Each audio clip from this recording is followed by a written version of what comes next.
ಸ್ನೇಹಿತರೆ, ಮೀಡಿಯಾ ಮಾಸ್ಟರ್ಸ್ಗೆ ಸ್ವಾಗತ ಸುಸ್ವಾಗತ. ಗೆಳೆಯರೆ, ಶಾಂಘೈ ಕೋಆಪರೇಷನ್ ಆರ್ಗನೈಸೇಷನ್ ಸಮ್ಮೇಳನ ಮುಗಿದಿದೆ. ಭಾರತದ ಪ್ರಧಾನಿಯಲ್ಲಿ ತಾವು ಮಾಡಬೇಕಾದ ಕೆಲಸ ಮಾಡಿ ಎಲ್ಲಿಗೆ ಬೆಂಕಿ ಹಚ್ಚಬೇಕು, ಯಾರಿಗೆ ಯಾವ ಸಂದೇಶವನ್ನು ಕೊಡಬೇಕು ಅದನ್ನು ಕೊಟ್ಟು ಭಾರತಕ್ಕೆ ವಾಪಸ್ಸು ಆಗಿದ್ದಾರೆ. ಇಲ್ಲಿ ಟೆಕ್ ಸಮ್ಮೇಳನವೊಂದರಲ್ಲಿ ಭಾಗಿಯಾಗಿ ಯಥಾ ಪ್ರಕಾರ ತಮ್ಮ ಕೆಲಸಗಳನ್ನು ಶುರು ಕೂಡ ಮಾಡಿದ್ದಾರೆ. ಆದರೆ ಅಮೆರಿಕ ಮಾತ್ರ ಇನ್ನೂ ಭಾರತದ ಭಜನೆಯನ್ನು ನಿಲ್ಲಿಸಿಲ್ಲ. ಡೊನಾಲ್ಡ್ ಟ್ರಂಪ್ ಅನುಚರರು ಭಾರತ ಮತ್ತು ಅಮೆರಿಕದ ಸಂಬಂಧಗಳು ಮುಂದೆ ಸರಿ ಹೋಗುತ್ತವೆ ಅಂತಾರೆ. ಟ್ರಂಪ್ ವಿರೋಧಿಗಳು ಈ ಹುಚ್ಚು ದೊರೆಯ ಕಾರಣದಿಂದ ಅಮೆರಿಕಾನ ಜಗತ್ತಿನ ಯಾವ ದೇಶವೂ ನಂಬದ ಸ್ಥಿತಿ ನಿರ್ಮಾಣವಾಗ್ತಾ ಇದೆ ಅಂತ ಆರೋಪ ಮಾಡ್ತಾ ಇದ್ದಾರೆ. ಅಮೆರಿಕದ ಇಬ್ಬರು ಮಾಜಿ ರಾಷ್ಟ್ರೀಯ ಭದ್ರತಾ ಸಲಹೆಗಾರರು ಟ್ರಂಪ್ ವಿರುದ್ಧ ಸಿಡಿಮಿಡಿಗೊಳ್ತಾ ಇದ್ದಾರೆ. ಹಾಗಾದ್ರೆ ಅಮೆರಿಕದ ಆ ಮಾಜಿ NSAಗಳು ಹೇಳ್ತಾ ಇರೋದೇನು, ಅಮೆರಿಕದಲ್ಲಿ ಏನಾಗ್ತಾ ಇದೆ, ಬನ್ನಿ ನೋಡೋಣ.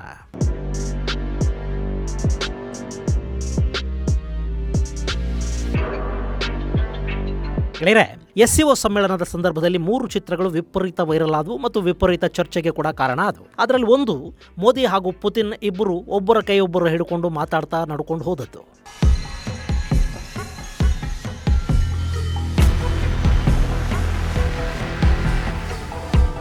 ಎರಡನೇದು, ಮೋದಿ, ಪುತಿನ್ ಹಾಗೂ ಶಿ ಜಿನ್ಪಿಂಗ್ 3 ಜನ ಮಾತಾಡ್ತಾ ಜೋಕ್ ಕಟ್ ಮಾಡ್ಕೊಳ್ತಾ ನಗ್ತಾ ಇದ್ದದ್ದು.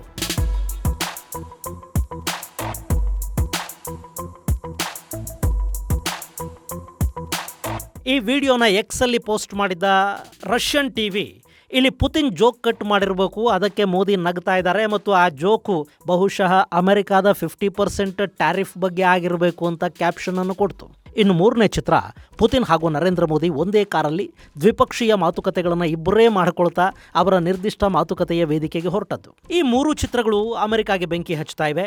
ಅಮೆರಿಕಾದಲ್ಲಿ ಟ್ರಂಪ್ ವಿರುದ್ಧ ಅಲ್ಲಿನ ಆರ್ಥಿಕ ತಜ್ಞರು, ರಾಜಕೀಯ ವಿಶ್ಲೇಷಕರು, ಸೆಕ್ಯೂರಿಟಿ ತಜ್ಞರು ಹಾಗೂ ಟ್ರಂಪ್ ಅವರ ಪ್ರತಿಸ್ಪರ್ಧಿಗಳು ಟೀಕಾಸ್ತ್ರಗಳನ್ನು ಬಳಸೋದಕ್ಕೆ ಕಾರಣ ಆಗ್ತಾ ಇವೆ. ಈ ಬಗ್ಗೆ ಅಲ್ಲಿನ ಯೂಟ್ಯೂಬ್ ಚಾನಲ್ ಒಂದಕ್ಕೆ ಕೊಟ್ಟ ಸಂದರ್ಶನದಲ್ಲಿ ಅಮೆರಿಕದ ಮಾಜಿ NSA ಜಾಕ್ ಸುಲಿವನ್ ಟ್ರಂಪ್ ಅವರ ವಿರುದ್ಧ ಹರಿಹಾಯ್ದಿದ್ದಾರೆ. ಸುಮಾರು 2.5 ದಶಕಗಳ ಕಾಲ ಅಮೆರಿಕದ ನಾನಾ ಅಧ್ಯಕ್ಷರು ಪಕ್ಷಾತೀತವಾಗಿ ಕಟ್ಟಿದ್ದ ಭಾರತ ಮತ್ತು ಅಮೆರಿಕದ ಸ್ನೇಹ ಸೇತುವನ್ನ ಈತ ತನ್ನ ವ್ಯಾಪಾರ ಲಾಭಕ್ಕಾಗಿ, ಸ್ವಾರ್ಥಕ್ಕಾಗಿ ಕೆಡವಿಬಿಟ್ಟ ಅನ್ನೋ ಮಾತು ಜಾಕ್ ಅವರ ಬಾಯಲ್ಲಿ ಬಂದಿದೆ. ಗೆಳೆಯರೆ, ಅದು ಸುಳ್ಳು ಕೂಡ ಅಲ್ಲ. ಹಾಗೆ ನೋಡಿದ್ರೆ ಅಮೆರಿಕಾಗೆ ಪಾಕಿಸ್ತಾನಕ್ಕಿಂತ ಹೆಚ್ಚು ಭಾರತದಿಂದ ಲಾಭ ಇದೆ ಅನ್ನೋದು ಗೊತ್ತಿದ್ದ ವಿಷಯ. ಆದರೆ ಶೀತಲ ಸಮರದ ಕಾಲದಲ್ಲಿ ಅಮೆರಿಕಾಗೆ ಈ ಭಾಗದಲ್ಲಿ ಮಾತು ಕೇಳುವ ಗುಲಾಮನೊಬ್ಬ ಮಿತ್ರನ ರೂಪದಲ್ಲಿ ಬೇಕಿತ್ತು. ಭಾರತ ಆ ಕೆಲಸವನ್ನು ಮಾಡೋದಿಲ್ಲ, ಎಲ್ಲದಕ್ಕೂ ತಲೆ ಆಡಿಸೋದಿಲ್ಲ ಅನ್ನೋದು ಅಮೆರಿಕಾಗೆ ಗೊತ್ತಿತ್ತು. ಹೀಗಾಗಿ ಅವರು ಪಾಕಿಸ್ತಾನವನ್ನು ಆಯ್ಕೆ ಮಾಡಿಕೊಂಡ್ರು. ಇನ್ನು ಪಾಕಿಸ್ತಾನ ಅನ್ನೋದು ಭೌಗೋಳಿಕವಾಗಿ ಕೂಡ ತುಂಬ ಲಾಭದಾಯಕ ಸ್ಥಾನದಲ್ಲಿದೆ ಅಂತ ಅಮೆರಿಕಾಗೆ ಅನ್ನಿಸ್ತಾ ಇತ್ತು. ಅವತ್ತಿಗೆ ಸೋವಿಯತ್ ಒಕ್ಕೂಟ ಇತ್ತಲ್ಲ, ಹೀಗಾಗಿ ಪಾಕಿಸ್ತಾನ ಅನ್ನೋದು ಸೋವಿಯತ್ ಒಕ್ಕೂಟದ ಜೊತೆ ನೇರವಾಗಿ ಗಡಿಯನ್ನು ಹಂಚಿಕೊಳ್ತಾ ಇತ್ತು. ಇನ್ನು ಸೋವಿಯತ್ ಒಕ್ಕೂಟದ ಪ್ರಭಾವ ಹೆಚ್ಚಾಗ್ತಾ ಇದ್ದ ಅಫ್ಘಾನಿಸ್ತಾನ ಕೂಡ ಪಾಕಿಸ್ತಾನದ ಜೊತೆ ಗಡಿಯನ್ನು ಹೊಂದಿತ್ತು. ಹಾಗೆ ಇರಾನ್ನಲ್ಲಿ ಶಾ ಪೆಹಲವಿಯ ಸರ್ಕಾರ ಪತನ ಆದ ನಂತರ ಅಲ್ಲಿಗೂ ಸೋವಿಯತ್ ಕಾಲಿಟ್ಟಿತ್ತು. ಹೀಗಾಗಿ ಇರಾನಿನ ಜೊತೆ ಗಡಿ ಹಂಚಿಕೊಳ್ಳುವ ದೇಶದಲ್ಲಿ ಅಮೆರಿಕಾಗೆ ಒಂದು ಅಸ್ತಿತ್ವ ಬೇಕಾಗಿತ್ತು. ಹಾಗೆ ಸಮುದ್ರದ ಜೊತೆ ಒಂದು ಸಂಪರ್ಕವೂ ಬೇಕಿತ್ತು.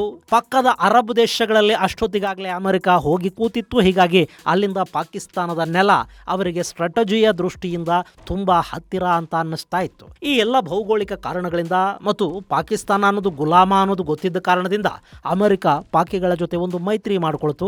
ಆ ಮೈತ್ರಿನೇ ಭಾರತ ಮತ್ತು ರಷ್ಯಾಗಳು ಹತ್ತಿರ ಆಗೋದಕ್ಕೆ ಕಾರಣ ಕೂಡ ಆಯಿತು. ಇನ್ನು ಶೀತಲ ಸಮರ ಮುಗಿತು, ಸೋವಿಯತ್ ಒಡೆದು ಹೋಯಿತು. ಇದಾದ ಮೇಲೆ ಅಮೆರಿಕಾಗೆ ಪಾಕಿಸ್ತಾನ ತುಂಬ ಅಗತ್ಯ ಅಂತೇನು ಅನ್ನಿಸ್ಲಿಲ್ಲ.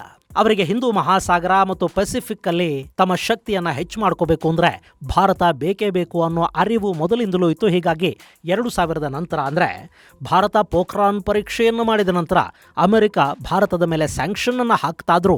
ಅದಾದ ನಂತರ ಕ್ಲಿಂಟನ್ ಭಾರತಕ್ಕೆ ಬಂದರು. ನಿಧಾನವಾಗಿ ಸಂಬಂಧಗಳು ಕೂಡ ಅಲ್ಲಿ ಸುಧಾರಣೆ ಆಗ್ತಾ ಹೋದವು. ವಾಜಪೇಯಿ ಅವಧಿಯಲ್ಲಿ ಶುರುವಾದ ಈ ಅಮೆರಿಕ ಭಾರತದ ಸಂಬಂಧ ಸುಧಾರಣೆ ಅನ್ನೋದು ಮನಮೋಹನ್ ಸಿಂಗ್ ಅವರ ಕಾಲದಲ್ಲಿ ಕೂಡ ಮುಂದುವರಿತಾ ಹೋಯಿತು. ಇಷ್ಟರ ನಡುವೆ 1998ರಲ್ಲಿ ಭಾರತ ಪೋಖ್ರಾನ್ ಪರೀಕ್ಷೆಯನ್ನು ಮಾಡಿತು. 99ರಲ್ಲಿ ಭಾರತ ಮತ್ತು ಪಾಕಿಸ್ತಾನಗಳ ನಡುವೆ ಒಂದು ಕಾರ್ಗಿಲ್ ಸಂಘರ್ಷ ಆಯಿತು. ಇನ್ನು 2000 ನಂತರ ಭಾರತ ಮತ್ತು ಅಮೆರಿಕ ನಡುವಿನ ಸಂಬಂಧಗಳು ಹೆಚ್ಚು ಗಟ್ಟಿಯಾಗ್ತಾ ಹೋದವು. ಕ್ಲಿಂಟನ್ ಭಾರತಕ್ಕೆ ಬಂದರು.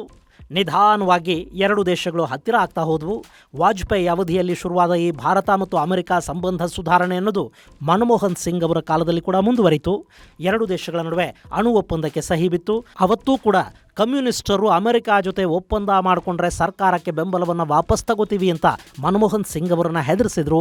ಆದರೆ ವಾಜಪೇಯಿ ನೇತೃತ್ವದ ಬಿಜೆಪಿ ಮನಮೋಹನ್ ಸಿಂಗ್ ಅವರ ಸರ್ಕಾರಕ್ಕೆ ಧೈರ್ಯವನ್ನು ತುಂಬಿತು. ಗೆಳೆಯರೆ, ಭಾರತದ ಹಿತಾಸಕ್ತಿಗಳಿಗಾಗಿ ಆಡಳಿತ ಹಾಗೂ ಪ್ರತಿಪಕ್ಷಗಳು ಸಹಕರಿಸಿಕೊಳ್ಳೋದಕ್ಕೆ ಅವತ್ತು ಹಿಂಜರಿಲಿಲ್ಲ. ರಾಜಕಾರಣ ಅನ್ನೋದು ಅವತ್ತಿಗಿನ್ನೂ ಇಷ್ಟೊಂದು ವಿಷಪೂರಿತ ಆಗಿರಲಿಲ್ಲ. ಸೊ ಅಮೆರಿಕ ಜೊತೆ ಒಪ್ಪಂದಗಳಾದವು. ಆ ನಂತರವೂ ಸಂಬಂಧಗಳಲ್ಲಿ ಸಾಕಷ್ಟು ಅಭಿವೃದ್ಧಿಯೂ ಆಗ್ತಾ ಹೋಯಿತು. ಲೆಮೋವಾ ಒಪ್ಪಂದಕ್ಕೆ ಸಹಿ ಬಿತ್ತು. ಕಾಮೋಕಾಸಾ ಆಯಿತು, ಕ್ವಾಡ್ ಆಯಿತು. ಟ್ರಂಪ್ ಮತ್ತು ಮೋದಿ ನಡುವೆ ಜಂಟಿ ಕಾರ್ಯಕ್ರಮಗಳೂ ಆದವು. ಅಬ್ ಕಿ ಬಾರ್ ಟ್ರಂಪ್ ಕಿ ಸರ್ಕಾರ ಅನ್ನೋ ಘೋಷಣೆ ಅಮೆರಿಕಾದಲ್ಲಿ ಮೊಳಗಿತು. ಬಿಡೆನ್ ಸರ್ಕಾರದ ಅವಧಿಯಲ್ಲಿ ಕೂಡ ಭಾರತ ಮತ್ತು ಅಮೆರಿಕದ ಸ್ನೇಹ ಸಂಬಂಧಗಳು ಸಣ್ಣ ಪುಟ್ಟ ಕಿರಿಕಿರಿಗಳ ನಡುವೆಯೂ ಗಟ್ಟಿಯಾಗೇ ಇದ್ವು. ಆದರೆ ಟ್ರಂಪ್ ಎರಡನೇ ಅವಧಿ ಶುರು ಆಯಿತು ನೋಡಿ, ಭಾರತದ ಜೊತೆಗಿನ ಅಮೆರಿಕದ ಸಂಬಂಧಗಳಿಗೆ ಹುಳಿ ಬೀಳೋದು ಹೆಚ್ಚಾಗ್ತಾ ಹೋಯಿತು.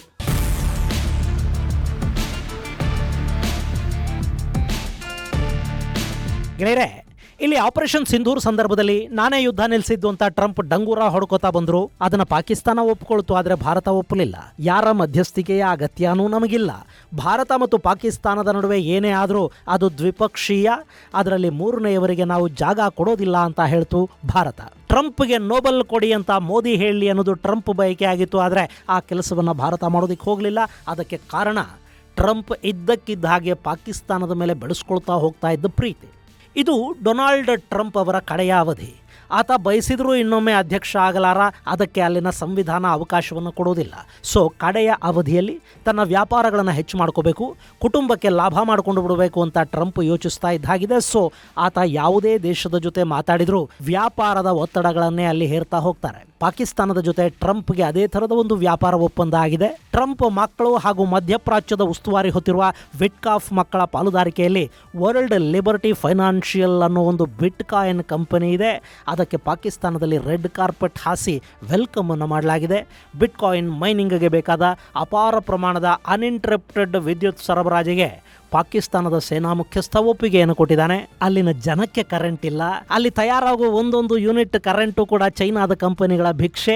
ಆ ಕಂಪನಿಗಳಿಗೆ ಕೊಡಬೇಕಾದ ವಿದ್ಯುತ್ ಬಿಲ್ ಕೊಡೋದಕ್ಕೆ ಕೂಡ ಪಾಕಿಸ್ತಾನಕ್ಕೆ ಸಾಧ್ಯ ಆಗ್ತಾ ಇಲ್ಲ. ಅವರು ಅದನ್ನೂ ಸಾಲ ಕೊಟ್ಟಿದ್ದಾರೆ. ಹೀಗಿದ್ರು ಟ್ರಂಪ್ ಮಕ್ಕಳ ಪಾಲುದಾರಿಕೆಯ ಬಿಟ್ಕಾಯಿನ್ ಕಂಪನಿಗೆ ಅನ್ಲಿಮಿಟೆಡ್ ಮತ್ತು ಅನ್ಇಂಟರಪ್ಟೆಡ್ ಕರೆಂಟ್ ಅನ್ನು ಕೊಡೋದಾಗಿ ಪಾಕಿಸ್ತಾನ ಹೇಳಿದೆ. ಈ ಮೂಲಕ ನಾವು ಪಾಕಿಸ್ತಾನವನ್ನ ಜಗತ್ತಿನ ಕ್ರಿಪ್ಟೋ ಕರೆನ್ಸಿ ಹಬ್ ಮಾಡ್ತೀವಿ ಅಂತ ಅವರು ಕನಸು ಕಾಣ್ತಾ ಇದ್ದಾರೆ. ಭಾರತ ಡಿಜಿಟಲ್ ಮತ್ತು ಸಾಫ್ಟ್ವೇರ್ ಸರ್ವಿಸ್ನ ಜಾಗತಿಕ ಲೀಡರ್ ಆದ್ರೆ ನಾವು ಮುಂದಿನ ದಿನಗಳಲ್ಲಿ ಕ್ರಿಪ್ಟೋ ಕರೆನ್ಸಿಯ ಜಾಗತಿಕ ಲೀಡರ್ ಆಗ್ತೀವಿ ಅನ್ನೋದು ಪಾಕ್ ಸೇನಾ ಮುಖ್ಯಸ್ಥ ಅಲ್ಲಿನ ಜನರಿಗೆ ತುಂಬುತ್ತಾ ಇರೋ ಭ್ರಮೆ.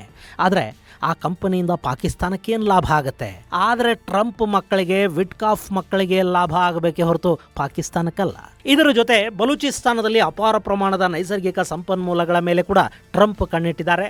ಅಲ್ಲಿ ಅವರ ಅತ್ಯಾಪ್ತ ಉದ್ಯಮಿಗಳು ಬರುವುದಕ್ಕೆ ಅವಕಾಶವನ್ನು ಕಲ್ಪಿಸಿಕೊಡಬೇಕಿದೆ. ಹೀಗಾಗಿ ಟ್ರಂಪ್ ಕ್ವಾಡ್ ಕೂಟ, ಅಮೆರಿಕದ ಹಿತಾಸಕ್ತಿ, ಇಂಡೋ ಪೆಸಿಫಿಕ್ಕು ಎಲ್ಲವನ್ನ ಬಲಿ ಕೊಟ್ಟು ಪಾಕಿಸ್ತಾನ ಅನ್ನೋ ವಿಫಲ ರಾಷ್ಟ್ರದ ಕಡೆಗೆ ಒಲವು ತೋರ್ತಾ ಭಾರತವನ್ನು ದೂರ ಮಾಡ್ಕೋತಾ ಇದ್ದಾರೆ ಅನ್ನೋದು ಜಾಕ್ ಸುಲಿವಾನ್ ಹೇಳಿರೋ ಮಾತು.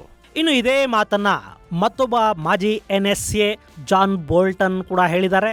ದಶಕಗಳ ಕಾಲ ಅಮೆರಿಕ ಹಾಗೂ ಭಾರತದ ನಾಯಕರು ಮಾಡಿದ್ದ ಸಂಬಂಧ ಸುಧಾರಣಾ ಪ್ರಯತ್ನಗಳಿಗೆ ಟ್ರಂಪ್ ಕೊಡಲಿ ಪೆಟ್ಟು ಕೊಟ್ಟಿದ್ದಾರೆ ಅನ್ನೋ ಮಾತನ್ನ ಜಾನ್ ಬೋಲ್ಟನ್ ಹೇಳಿದ್ದಾರೆ. ಹಾಗೆ ಅಮೆರಿಕ ಭಾರತದ ಮೇಲೆ ಹೇರ್ತಾ ಇರುವ ಈ ಟ್ಯಾರಿಫ್ಗಳು ಅಮೆರಿಕಾಗೆ ಮುಳುಗು ನೀರನ್ನು ತರುತ್ತವೆ ಅನ್ನೋ ಮಾತುಗಳು ಕೂಡ ಜಾನ್ ಬೋಲ್ಟನ್ ಅವರ ಬಾಯಲ್ಲಿ ಬಂದಿವೆ. ಇನ್ನು ಇದೇ ಮಾತನ್ನ ಈ ಹಿಂದೆ ಅಲ್ಲಿನ ಖ್ಯಾತ ಅರ್ಥಶಾಸ್ತ್ರಜ್ಞ ಜೆಫ್ರಿ ಕೂಡ ಹೇಳಿದ್ರು. ಇನ್ನು ಇದೆಲ್ಲದರ ನಡುವೆ ಅಲ್ಲಿನ ಟ್ರೆಷರಿ ಸೆಕ್ರೆಟರಿ ಸ್ಕಾಟ್ ಬೆಸೆಂಟ್ಗೆ ಸ್ವಲ್ಪ ಜ್ಞಾನೋದಯ ಆಗ್ತಾ ಇರೋ ಹಾಗಿದೆ. ಆತ ಭಾರತ ಮತ್ತು ಅಮೆರಿಕದ ಸಂಬಂಧಗಳು ಗಟ್ಟಿಯಾಗುತ್ತವೆ ಅನ್ನೋ ಮಾತಾಡಿದ್ದಾರೆ. SCO ಅನ್ನೋದು ಪೂರ್ವ ನಿರ್ಧಾರಿತ ಸಭೆ, ಹೀಗಾಗಿ ಅದಕ್ಕೆ ಭಾರತದ ಪ್ರಧಾನಿ ಹೋಗಿದ್ದಾರೆ. ಅಷ್ಟು ಬಿಟ್ರೆ ಅದು ಅಮೆರಿಕ ಜೊತೆಗಿನ ಭಾರತದ ಸಂಬಂಧಗಳ ಮೇಲೆ ಯಾವ ಪರಿಣಾಮವನ್ನು ಬೀರೋದಿಲ್ಲ. ಭಾರತ ಮತ್ತು ಅಮೆರಿಕ ಅನ್ನೋ ಎರಡು ಬೃಹತ್ ಪ್ರಜಾಪ್ರಭುತ್ವಗಳು ಮತ್ತೆ ಒಂದಾಗತ್ವೆ. ಎರಡೂ ದೇಶಗಳ ನಡುವಿನ ಸಂಬಂಧ ಮತ್ತಷ್ಟು ಗಟ್ಟಿಯಾಗುತ್ತೆ ಅನ್ನೋ ಮಾತು ಬೆಸೆಂಟ್ ಬಾಯಲ್ಲಿ ಬಂದಿದೆ. ಹಾಗೆ ಮೋದಿ ಪುತಿನ್ ಕೈಕುಲುಕಿ ಹಗ್ ಮಾಡೋದಕ್ಕೆ ಕೆಲವೇ ನಿಮಿಷಗಳ ಮೊದಲು ಅಮೆರಿಕದ ವಿದೇಶಾಂಗ ಸಚಿವ ರೂಬಿಯೋ ಕೂಡ ಇದೇ ಥರದ ಮಾತುಗಳನ್ನು ಆಡಿದ್ದಾರೆ. ಭಾರತ ಮತ್ತು ಅಮೆರಿಕದ ಸಂಬಂಧಗಳು ಗಟ್ಟಿ ಇವೆ, ಮುಂದಿನ ದಿನಗಳಲ್ಲಿ ಮತ್ತಷ್ಟು ಗಟ್ಟಿಯಾಗತ್ವೆ ಅನ್ನೋ ಅವರ ಮಾತುಗಳನ್ನು ಭಾರತದಲ್ಲಿನ ಅಮೆರಿಕ ರಾಯಭಾರ ಕಚೇರಿ ಟ್ವೀಟ್ ಮಾಡಿದೆ. ಆದರೆ ಗೆಳೆಯರೆ, ಜಗತ್ತಲ್ಲಿ ಅತ್ಯಂತ ಕಾಸ್ಟ್ಲಿ ಅನ್ನಿಸ್ಕೊಳ್ಳೋದು ಮತ್ತು ಎಷ್ಟೇ ಹುಡುಕಿದ್ರೂ ಸಿಗದ ಏಕೈಕ ವಸ್ತು ಅಂದರೆ ಅದು ಟ್ರಸ್ಟು. ಅದನ್ನು ಕಳ್ಕೊಂಡ್ರೆ ಮತ್ತೆ ಪಡ್ಕೊಳ್ಳೋದು ತುಂಬ ಕಷ್ಟ ಆಗುತ್ತೆ. ಈಗ ನೋಡಿ, ಟ್ರಂಪ್ ಅವರ ನಿಲುವು, ಭಾರತದ ಜೊತೆ ಅವರು ವರ್ತಿಸ್ತಾ ಇರೋ ರೀತಿ, ಒತ್ತಡ ಹೇರೋದಕ್ಕೆ ಮಾಡ್ತಾ ಇರೋ ಪ್ರಯತ್ನಗಳು, ಇವೆಲ್ಲ ಕೂಡ ಭಾರತವನ್ನು ಅಮೆರಿಕಾದಿಂದ ದೂರ ಮಾಡ್ತಾ ಇರೋದು ಮಾತ್ರ ಅಲ್ಲ, ಯುರೋಪಿಯನ್ ದೇಶಗಳು ಹಾಗೂ ಅಮೆರಿಕಾದ ಮಿತ್ರ ದೇಶಗಳಲ್ಲಿ ಕೂಡ ಅಮೆರಿಕ ಬಗ್ಗೆ ಒಂದು ಅಪನಂಬಿಕೆ ಮೂಡೋದಕ್ಕೆ ಕಾರಣ ಆಗ್ತಾ ಇವೆ. ಯುಕ್ರೇನ್ನ ವಿಷಯದಲ್ಲಿ ಟ್ರಂಪ್ ಸರಿಯಾಗಿ ವರ್ತಿಸಲಿಲ್ಲ. ನ್ಯಾಟೋ ದೇಶಗಳ ರಕ್ಷಣೆಯ ವಿಷಯದಲ್ಲಿ ನಾವ್ಯಾಕೆ ಹಣ ಕೊಡಬೇಕು ಅಂತ ಟ್ರಂಪ್ ಕೇಳಿದರು. ಆ ದೇಶಗಳಿಗೆ ತಮ್ಮ ರಕ್ಷಣಾ ವೆಚ್ಚವನ್ನು ಹೆಚ್ಚು ಮಾಡ್ಕೊಳ್ತಾ ಇವೆ. ಜಪಾನ್ನಂಥ ಅಮೆರಿಕಾದ ಅತಿಮಿತ್ರ ದೇಶ ಕೂಡ ಈಗ ತನ್ನ ರಕ್ಷಣಾ ಬಜೆಟನ್ನು ಹೆಚ್ಚು ಮಾಡ್ಕೊಳ್ತಾ ಇದೆ. ತನಗೆ ಬೇಕಾದ ಆಯುಧಗಳನ್ನು ತಾನೇ ತಯಾರು ಮಾಡ್ಕೊಳ್ಳೋ ಬಗ್ಗೆ ಯೋಚಿಸ್ತಾ ಇದೆ. ಇನ್ನು ಆಂಗ್ಲೋಸ್ಫಿಯರ್ ಕೂಟದ ಭಾಗವಾಗಿದ್ದ 5 ಐಸ್ನ ಒಂದು ಕಣ್ಣು ಅನ್ನಿಸ್ಕೊಂಡಿದ್ದ ಕೆನಡಾ ಅಮೆರಿಕಾದಿಂದ ದೂರ ಆಗ್ತಾ ಇದೆ. ಅಲ್ಲೂ ಟ್ರಸ್ಟ್ ಡೆಫಿಸಿಟ್ ಹೆಚ್ಚಾಗಿದೆ. ಆಸ್ಟ್ರೇಲಿಯಾ ಅಮೆರಿಕಾನ ಅನುಮಾನದ ಕಣ್ಣುಗಳಿಂದ ನೋಡೋದಕ್ಕೆ ಶುರು ಮಾಡಿದೆ. ಬ್ರಿಟನ್ನ ಪ್ರಧಾನಿ ಕೀರ್ ಸ್ಟಾರ್ಮರ್ಗೆ ಕೂಡ ಟ್ರಂಪ್ ಇಷ್ಟ ಆಗ್ತಾ ಇಲ್ಲ. ಇನ್ನು ಫ್ರಾನ್ಸ್ ಮತ್ತು ಜರ್ಮನಿಗಳನ್ನು ಯಾವತ್ತೂ ಅಮೆರಿಕ ತುಂಬ ವಿಶ್ವಾಸಾರ್ಹ ದೇಶಗಳು ಅಂತ ನೋಡಲೂ ಇಲ್ಲ. ಅವರು ಕೂಡ ಅಗತ್ಯಕ್ಕೆ ಅನಿವಾರ್ಯಕ್ಕೆ ಅಮೆರಿಕ ಜೊತೆ ಇದ್ದಾರೆ. ಆದರೆ ಈಗ ಟ್ರಂಪ್ ನಿಲುವುಗಳು ಅವರನ್ನು ಕೂಡ ಅಮೆರಿಕ ಬಗ್ಗೆ ಎಚ್ಚರಿಕೆಯಿಂದ ಇರಬೇಕಾದ ಸ್ಥಿತಿಗೆ ತರ್ತಾ ಇವೆ. ಹೀಗಾಗಿನೇ ಜಾಕ್ ಸುಲೆವನ್ ಟ್ರಂಪ್ ಅಮೆರಿಕಾದ ವಿಶ್ವಾಸವನ್ನು ತಮ್ಮ ಸ್ವಾರ್ಥಕ್ಕೆ, ವ್ಯಾಪಾರದ ಲಾಭಗಳಿಗೆ ಬಲಿ ಕೊಡ್ತಾ ಇದ್ದಾರೆ ಅಂತ ಹೇಳ್ತಾ ಇರೋದು. ಇದು ಮುಂದೆ ಅಮೆರಿಕಾದಲ್ಲಿ ಏನೆಲ್ಲ ಆಗೋದಕ್ಕೆ ಕಾರಣ ಆಗುತ್ತೆ ಅನ್ನೋದನ್ನು ನಾವು ಕಾದು ನೋಡಬೇಕಿದೆ.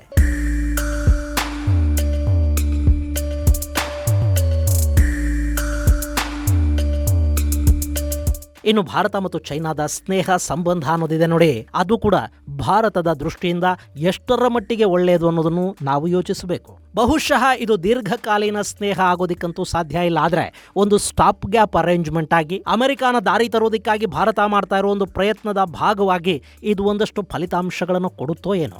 ಆದರೆ ಚೈನಾ ಜೊತೆಗಿನ ಭಾರತದ ಅತಿಯಾದ ಸ್ನೇಹ, ಅದರ ಬಗ್ಗೆ ಕೂಡ ಮುಂದಿನ ಸಂಚಿಕೆಗಳಲ್ಲಿ ಚರ್ಚೆ ಮಾಡೋಣ. ಇದು ಗೆಳೆಯರೆ, ಅಮೆರಿಕಾದಲ್ಲಿ ಕಂಡು ಬರ್ತಾ ಇರೋ SCO ಎಫೆಕ್ಟ್ ಕುರಿತಾದ ಒಂದಷ್ಟು ಮಾಹಿತಿ. ಮುಂದಿನ ಸಂಚಿಕೆಯಲ್ಲಿ ಮತ್ತಷ್ಟು ವಿಶೇಷಗಳ ಜೊತೆ ಮತ್ತೆ ಭೇಟಿಯಾಗೋಣ. ಅಲ್ಲಿವರೆಗೆ ಜೈ ಹಿಂದ್, ಜೈ ಕರ್ನಾಟಕ.